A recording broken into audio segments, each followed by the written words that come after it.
Welcome to The Author Show, where we feature new authors and books, from fiction to self-help and everything in between. You'll find it all at theauthorshow.com. That's theauthorshow.com. And now let the show begin. Hello and welcome back to the show. This is your host, Don McCauley. Today we're welcoming to the program author Robb Killen, and he is the author of The Story of Shapes. Before I bring in today's guest, a quick reminder that selected interviews are available at our website, as well as on major platforms like Amazon Music, Google Podcasts, Spotify, Pandora, and many more. Robb, how are you? I'm doing great. Thank you so much for having me on the show. Well, tell us a little bit about yourself, please. Yeah, so my name is Robb Killen, and I live in Nashville, Tennessee, and just south of Nashville. I'm a school counselor and administrator by trade, and I'm an author of my first book. My brand new book, The Story of Shapes, just came out, so I'm really excited to get it in the hands of readers. So tell us about your book. I'd love to. Yeah, The Story of Shapes is this heartwarming tale that teaches young readers the power of diversity, teamwork, and seeing beyond differences. In general, it's about these three residents living in this land of Shapely, the circle village and the triangle village. And the circles and triangles begin to cooperate for the first time when the snowstorm brings them together. But then they have to decide, are we going to help the elitist square village folks? And through all of that, they realize that if we embrace our differences and work together, we can accomplish things that we never dreamt possible. Now, who did you write your book for specifically? Who's your target audience here? So I had in mind children ages 6 through 10 who would be able to read this independently, but additionally, parents, educators, and caregivers who enjoy reading to a child and want to help facilitate these deeper discussions around the topics of diversity and differences. I think it's an ideal book for those types of readers. So could you say there's any type of central message or perhaps underlying theme that you would say runs throughout your book?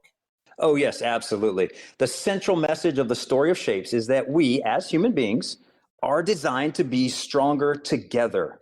You know, some may feel that differences give us the opportunity to compartmentalize or segment into our social groups. But I truly feel that our inherent differences are meant to complement each other, whether it's actual visible physical trait differences or a more internal difference, such as personality or talents or skills and preferences. Whatever those differences are, I believe they're meant to complement each other and to be used alongside others who are different than us so we can create beautiful things. So if you had to choose, what would you say is the single most important idea you're sharing in your book that's really going to add value to the reader's life? Again, this concept that we are stronger together. You know, those around us who are different are not always a threat and not always our competition per se. Those folks need to be viewed as partners with us as we make our neighborhoods, communities, and ultimately the world a much better place. You know, someone who thinks differently than I do may also see solutions to things that I'm initially blind to. Now, if you were asked to compare your book with any book out there we might already be familiar with, which book would it be and why? Okay, one of my favorite books is by Dr. Seuss. It's the book called The Sneetches. And in that book, there's a group of Sneetches that keep trying to assert themselves as superior over the other group of Sneetches. And they keep going round and round with each other. One group tries to look like the other group, and then that group wants to then differentiate themselves once again. And they go back and forth and on with that, and they end up spending all their money on a swindler that's trying to promise them all these grandiose things. But in the end, the Sneetches finally learn the lesson that they're all Sneetches, and one group is not superior to the other. So in my book, The Story of Shapes, there's a similar theme and scenario where the triangles, squares, and circles end up coming together as shapes rather than staying in their separate groups. But my book, however, does go one step further in that these diverse groups in The Story of Shapes don't simply coexist as shapes, but rather they begin to complement each other and they make beautiful things together. So can you tell us about some of the characters in the book? Yes, so again, it takes place in the land of Shapely, and there's three groups of residents. So the first group is the squares, and they're more or less a stiff, kind of stuck in your ways group of residents. And they like to stay behind their self-made walls and do the same things day in and day out, very routine oriented. And they do like to observe the other groups of residents from a distance, but that's really only to reaffirm themselves as the best group in the land, at least in their own minds. The second group is the circles, And they are the complete opposite of the squares. They have no angles, they have no straight lines. They are free spirits. They like to roll around and roam the land. They just enjoy the fun of exploration. And this third group in the land of Shapely are the triangles. And they live up in the mountainous area. And they're the most welcoming of all the three groups. And that's because triangles come in a wide range of sizes and wide range of degrees of angles. And so they're very used to folks who look different than them. And they're more accepting of those types of folks. So was there anything from your own life you put into these characters? Yes. I grew up in Hawaii. I was born and raised in Hawaii, and I loved it. But growing up as a white person in such a rich, diverse area, I was really in the minority. And it's really odd to say, but I experienced some discrimination and prejudgments based on my skin color as a white person. Now, of course, when they heard me speak in such a thick pidgin English accent, they could tell that I was local and I was born and raised there, and I would gain some trust with them. But I would say that that overall childhood experience has led me to be generally more sensitive to discrimination based on appearances. So was there a character or scene perhaps that you could say is your favorite?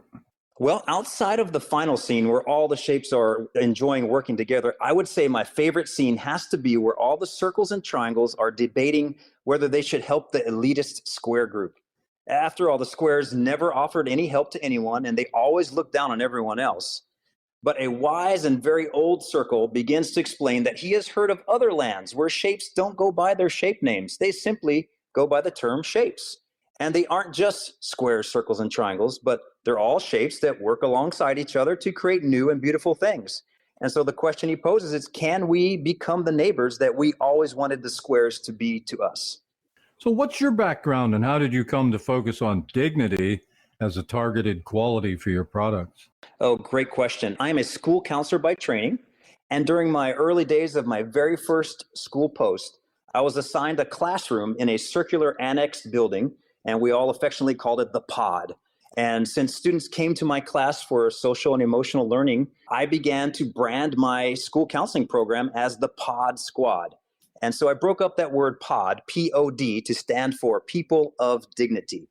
And I just latched onto that term and made it the central theme of all of my school counseling program and all of my work. I even created a puppet character named Webster, and we would discuss ways that we can grow and learn to carry ourselves with dignity in all that we do. I had daily interactions with Webster and the Pod Squad. And so even today in my writings and in all my products, I try to be sure that at the core, they all have this element of making us better people, making us people of dignity. What led you to writing this book? So seeing what a hot and divisive topic diversity is these days, I wanted to have a simple to understand and non-threatening way to facilitate discussions with children. Children are able to process these types of heavier topics if we present it in a way that is understandable and relatable. And certainly in the story of shapes, we take out the intensity of the topic of diversity by putting it on inanimate objects, such as the shapes. And so it makes the depth of discussion more feasible for these younger readers.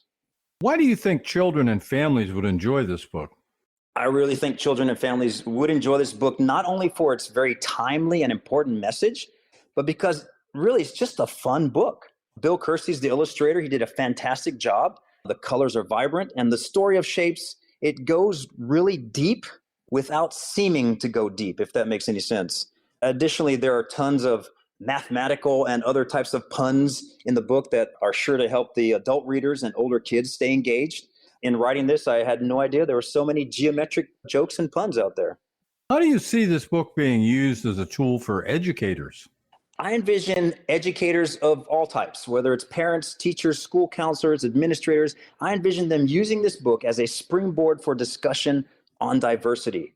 There's lots of activities that you can spin off of this book, like building beautiful structures and pictures using the circles, triangles, and squares, as well as just asking the children, which group of shape would you identify with most and why? And those can springboard those wonderful discussions, and again, without being in a threatening way. So how does the message of your book differ from, say, a colorblind mentality? Oh, great question. For a while, there was this buzz term of being colorblind. It was kind of floating around. And this concept was used in the vein of, I don't see skin colors, I just see people. And there are some great concepts that come out of that mentality.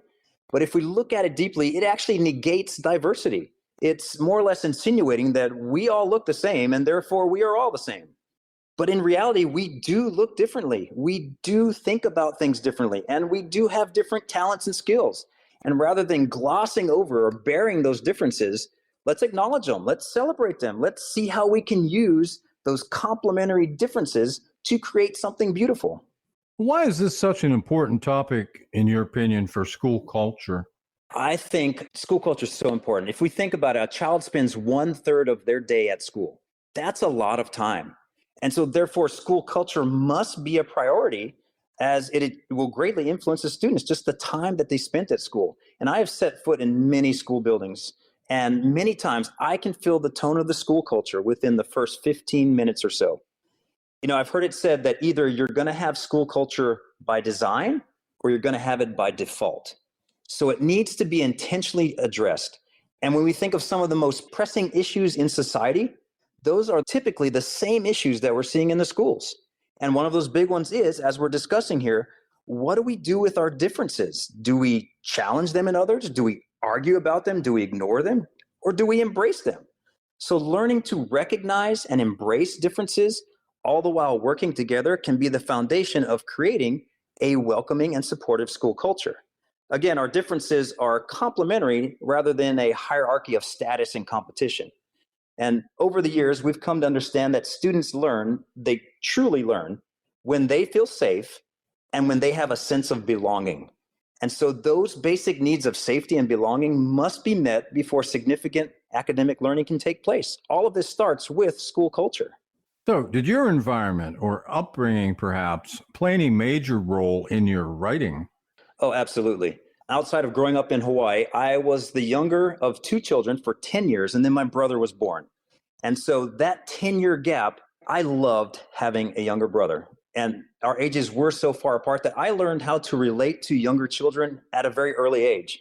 And so one of my giftings, I've been told, is connecting with elementary age children. And so I like to use that in all of my writings.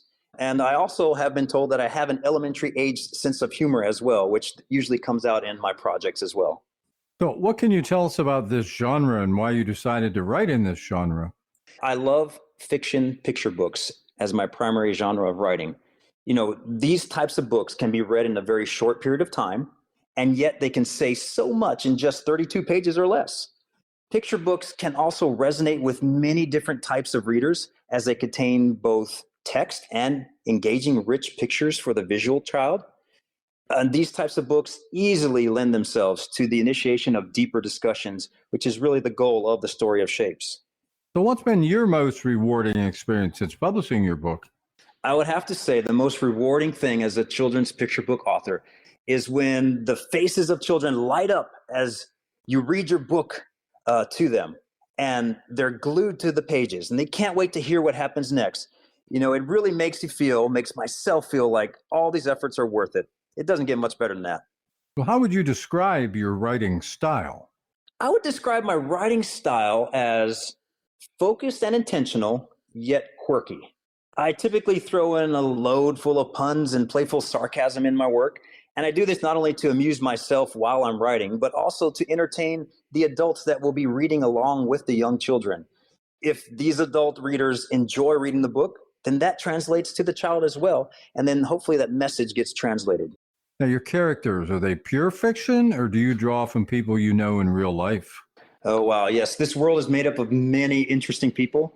Many times I do draw from people that I know or people that I see out and about. However, this particular book is just pure fiction and driven more from the theme of diversity and rather than influenced by specific people. So, in your opinion, who should buy your book? Oh, I think parents, teachers, school counselors, administrators, anyone who facilitates conversations around the topic of diversity would absolutely love this book as a great resource for working with children.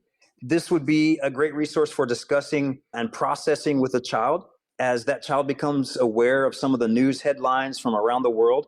Additionally, math teachers are going to love the pun humor related to the geometric shapes in this book. But in general, anyone who works with children and wants to address these deeper issues in a non-threatening way would absolutely love this book. Do you have a website? I sure do. Yeah, listeners can read more about the story of shapes on my website. They can even purchase it through Amazon or by going to my website. And that site is KillenCreations.com. KILLEN creations.com. Well, this has been just great. Our guest today has been Robb Killen, and he is the author of The Story of Shapes. Robb, thanks very much for being with us today. Thank you so much for this opportunity. This is Don McCauley wrapping up another edition of The Author Show. Go out there, buy the book today, and please share this interview with your friends so they too have the opportunity to discover our guests and their work. The Author Show can be accessed at any time at theauthorshow.com. And whether you're an author who would like to be featured or a reader in search of new books to read, The Author Show is a great place to start. Check us daily as we continue to introduce wonderful authors of very interesting books on The Author Show. Thanks for listening to The Author Show. Find out more about authors and their work at theauthorshow.com. Theauthorshow.com. Tune in next time to another great author on The Author Show.